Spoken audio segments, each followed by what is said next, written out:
só para a gente recapitular e entender. Depois do processo diocesano, que já é estudado aquele caso, já tem um título ali, aquele candidato, não é isso? Uma vez que termina o processo diocesano, é apresentado para as autoridades do Vaticano.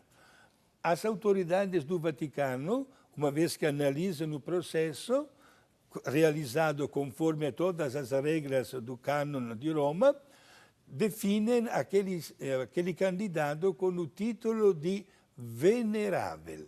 Agora, quando o bispo reúne o primeiro tribunal regional diocesano, o candidato ganha o título de servo de Deus. Em seguida, de venerável, quando são reconhecidas as virtudes em grau heróico.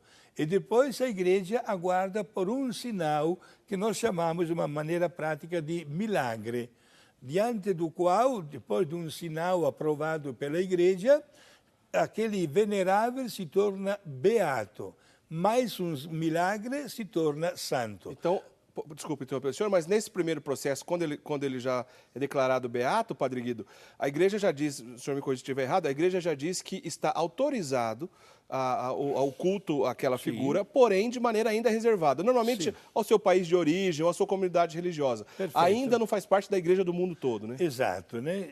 É ao passo que com a canonização o culto se torna público no mundo inteiro. Mas não esqueçamos o caso prático que aconteceu ontem, que o Papa tem também o direito de não aguardar que se realize um segundo milagre. Isso aconteceu, inclusive, com a canonização de João 23. De João 23, que temos o milagre da beatificação e não temos o milagre da canonização. E aqui no Brasil, o grande Papa emérito Bento XVI, quando esteve aqui alguns anos atrás, ele beatificou aquela menina brasileira, Albertina Berkenbrock, mártir da pureza, sem a realização do milagre. Porque quando a igreja comprova que uma pessoa dá a sua vida de uma maneira até violenta, martírio, por causa de Cristo, o processo, digamos assim, de uma maneira prática, passa para frente.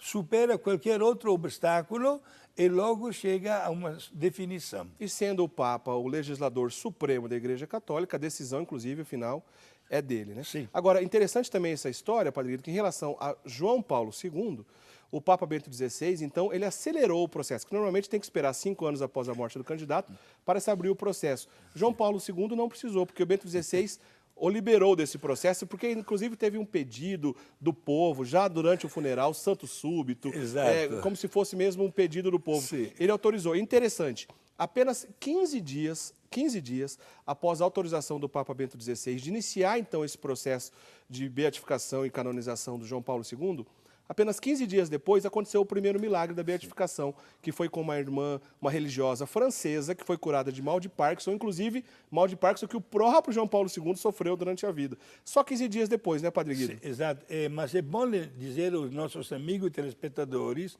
que o milagre pode ser comprovado já a partir da morte da pessoa. Mesmo que a igreja demore 15 dias, como no caso do Papa, ou até mais anos, para poder abrir um processo. A partir da morte do candidato, aquele caso é considerado e é estudado pela igreja. E mais um pormenor, ontem inclusive uma pessoa me telefonou e me fez esta pergunta: padre, 2 papas santos, mas será que o Vaticano, a igreja, fez as coisas mais apressadas porque se trata de papas? Eu dei esta resposta. Era uma senhora da cidade de Bauru que me telefonou. Eu falei: senhora, quando a igreja analisa a santidade de um papa, o processo vai até o dia que aquela pessoa se tornou papa. A igreja não analisa o pontificado. Por isso que pode ganhar até um pouco de tempo, entenderam?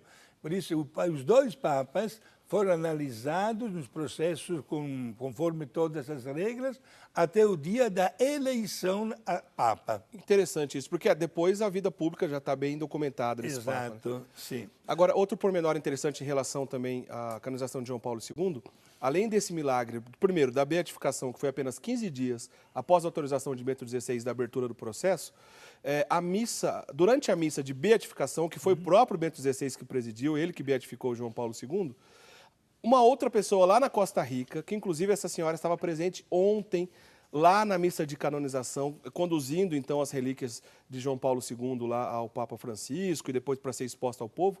Essa senhora na Costa Rica, durante a missa de beatificação, que sofria de uma doença terrível relacionada a aneurisma, se não me engano, já estava na casa dela já para viver os últimos dias e ia morrer. Fez então suas orações a João Paulo II e durante a missa de beatificação foi curada, porque logo depois disso levantou-se e foi curada e está até hoje, como estava presente ontem na missa de canonização. Padre Guido, a gente pode dizer assim que mais do que nós aqui na Terra, essa igreja que continua essa missão de Cristo aqui na Terra, o céu também tem pressa com isso, porque a providência de Deus agiu de maneira muito rápida, muito oportuna e muito direta, que não deixa dúvida. Certo. E não esqueçamos, prezados amigos, que a igreja está presente em 3 dimensões. Uma dimensão militante, constituída por nós que estamos aqui na Terra. Nós somos a igreja militante. Exato. Uma dimensão da expectativa, formada pelas almas do purgatório, e uma dimensão triunfante para as almas que já estão no céu. E entre estas 3 categorias de igreja, existe um intercâmbio de benefícios, que nós chamamos de comunhão dos santos, que é um artigo da nossa fé.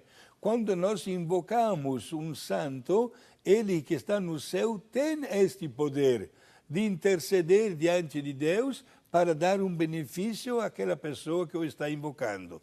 E, digamos, um caso prático, mesmo que a igreja possa dispensar de um milagre de um determinado santo ou de uma determinada santa, podemos dizer que no caso do Papa João Paulo II, a igreja teve dificuldade de escolher o milagre. E foram muitos. Foram muitos, parece que foram apresentados só deste Papa para a canonização 128 milagres. Puxa vida. Todos aprovados pela igreja. Bonito, né, Padre Guido? Olha, é muito interessante essa conversa. A gente teria muitos caminhos a seguir aqui da nossa conversa. Inclusive, algumas perguntas já chegaram que a gente vai tentar conversar no próximo bloco sobre isso, Padre Guido. Que agora a gente vai para o intervalo, a gente continua falando na sequência. Mas agora, aliás, se você pode ligar ainda, participar conosco, mandar seu e-mail, ou então ligar aqui para a gente. Quem sabe a gente não consegue comentar sobre a sua pergunta aqui no nosso último bloco, que a gente vai fazer daqui a pouco.